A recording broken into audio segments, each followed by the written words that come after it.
토요일입니다. 오늘도 주말이지만 말씀과 함께 합시다. 오늘 우리가 읽을 말씀은 창세기 47장 13절부터 26절까지의 말씀입니다.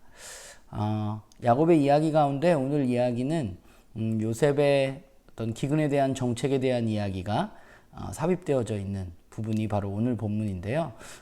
오늘 본문 속에서 먼저 우리는 당시의 상황이 어땠는지에 대해서 살펴보았으면 좋겠고, 그 상황들을 해결하기 위해서 요셉은 총리로서 어떤 정책을 펴는지에 대해서 우리가 살펴보고 묵상해 보았으면 좋겠습니다.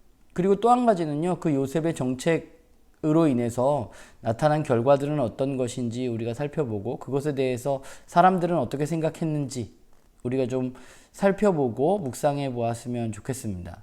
오늘 본문도 그렇게 쉽지는 않은 것 같습니다. 그리고 사실 오늘 본문에 대해서 많은 학자들은 의견이 좀 분분하기도 한 본문인데요. 여러분들은 오늘 본문을 보면서 어떤 생각을 하게 되는지 살펴보고 또 묵상해보고 또 그 가운데 여러분들이 하나님을 좀 만나고 하는 시간을 갖기를 소망합니다.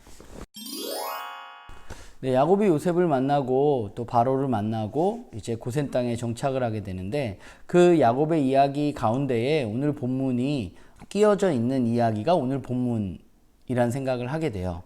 오늘 본문은 당시에 총리였던 요셉의 어떤 활약상, 정책에 대한 이야기가 기록되어져 있습니다. 오늘 첫 절을 보면 당시에 애굽 땅과 가나안 땅의 기근이 점점 심해졌고, 결과적으로 사람들은 먹을 것이 없어졌습니다. 그래서 사람들은 총리인 요셉에 찾아와서 돈으로 먹을 것을 샀고, 그 돈도 다 떨어지니까 가축으로 먹을 것을 샀고, 그리고 그 이후에는 자신의 토지와 또 자기 자신까지 팔아서 먹고 살 수밖에 없는 상황이 되었습니다. 요셉은 총리로서 당시의 사람들에게 한 가지씩 제안을 하게 되죠. 가축을 가져오라고 하고 땅을 팔라고 하고. 그래서 당시의 상황 가운데 애굽에 있던 땅들이 바로에게 소유권이 넘어가게 되는 일들이 일어나게 됩니다. 그리고 요셉은 결과적으로 그 땅들을 다시 사람들에게 나누어 주고, 그 땅 가운데 소출의 5분의 1을 바로에게 바치라고 이야기하는 당시의 어떤 토지 정책을 피게 되는 것이 사실 오늘 본문의 내용입니다. 사실 오늘 본문은 학자들마다 좀 여러 가지 의견이 다릅니다. 요셉의 정책을 긍정적으로 바라보는 분들도 있고 또 부정적으로 바라보는 분들도 있는 것 같아요. 근데 저는 오늘 본문을 보면서 제가 생각한 것은요, 저는 사실 오늘 본문 보면서 25절 말씀에 좀 주목해 보았던 것 같습니다. 그러니까 이 모든 일들이 일어난 후에 요셉이 다 땅을 국유화하고 다시 나눠주고 너희들의 소출의 5분의 1을 바로에게 바치라 라고 이야기한 후에 그 애굽의 백성들의 반응에 대해서 25절이 우리에게 이야기하고 있는데, 25절은 이렇게 말하고 있죠. 주께서 우리를 살리셨사오니 우리가 주의 은혜를 입고 바로의 종이 되겠습니다 라고 사람들이 이야기합니다. 이 25절을 살펴보면 결과적으로 이 요셉의 정책으로 인해서 나타난 결과는 뭐냐 하면, 죽어가던 사람들, 먹을 것이 없어서 죽어가던 사람들이 살게 되었다는 것이죠. 그리고 그 사람들은 이 정책에 대해서 굉장히 감사한 마음을 가지고 있다는 것입니다.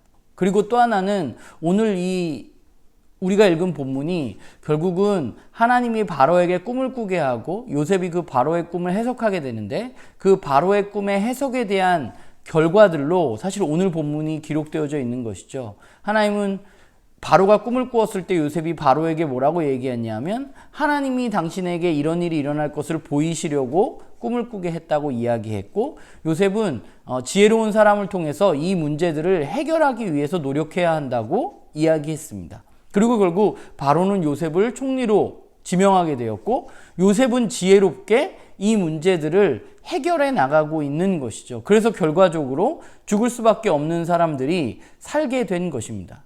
근데 오늘 첫 부분에 있는 것처럼 이 기근은 애굽뿐만 아니라 가나안 땅에도 있었던 것이기 때문에 결국 요셉이 애굽의 총리로서 이러한 어떤 정책을 피지 않았다면 결국 그 가나안에 있었던 야곱의 가족들, 자신의 가족들의 어떤 안위도 결국은 먹을 것이 없어서 힘든 상황으로 치달을 수밖에 없는 그런 상황이 있었지 않았을까 하는 생각을 하게 됩니다. 요셉이 자신의 형들을 만나서 처음에 이야기했을 때 결국 요셉은 이 일을 어떻게 바라보고 있느냐 하면 하나님이 자신의 가족을 살리기 위해서 자신을 먼저 애굽에 보내시고 총리가 되게 하셨다는 것으로 자신의 삶을 바라보고 있는 것을 우리가 살펴본다면 결국 오늘 이 요셉의 정책을 통해서 기근으로 힘든 사람들, 먹을 것이 없는 사람들이 결국은 이 요셉의 정책을 통해서 살게 되는 결과를 낳게 된다고 우리는 생각할 수 있지 않을까? 저는 그렇게 생각합니다. 물론 오늘 이 요셉의 정책이 후에 굉장히 안 좋은 결과를 낳게 될 수도 있겠죠. 그러나 당시의 상황 속에서 요셉은 어쩌면 자신이 할 수 있는 가장 최선의 것들을 했다고 볼 수 있지 않을까라는 생각을 하게 됩니다.